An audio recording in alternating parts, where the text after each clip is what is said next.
On doit sortir de l'ornière, on doit penser au bien-être de la population.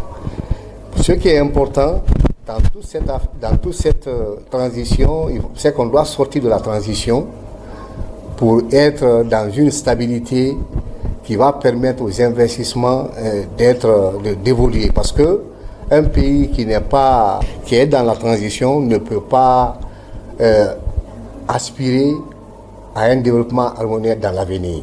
Et les observateurs nationaux et internationaux observent pour voir réellement est-ce que ce pays, avec sa stabilité, il peut venir investir. Je crois que le fait de sortir de cette transition est une très bonne chose pour la Guinée et ça doit être vraiment noté. La jeunesse, qui est l'avenir, n'est-ce pas, de demain, on doit les prendre au sérieux. La meilleure façon de les prendre au sérieux, c'est de retrouver, n'est-ce pas, du travail. Mais on ne peut pas aussi trouver du travail aux jeunes tant qu'il n'y a pas la paix.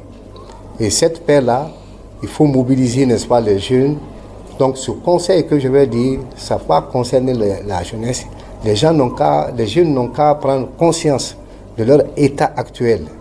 Ils n'ont qu'à voir la situation du pays, penser à leur destin. Parce que le pays leur appartiendra et c'est eux l'avenir de ce pays.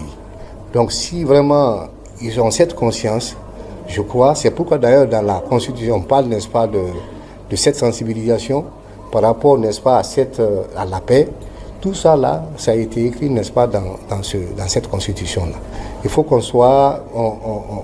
y ait une commission d'éducation civique pour ces jeunesses. Ça concerne toutes les couches, que ce soit la société civile, que ce soit les partis politiques. Chacun doit jouer sa partition, son rôle, pour que cette jeunesse puisse vraiment trouver le chemin du bonheur.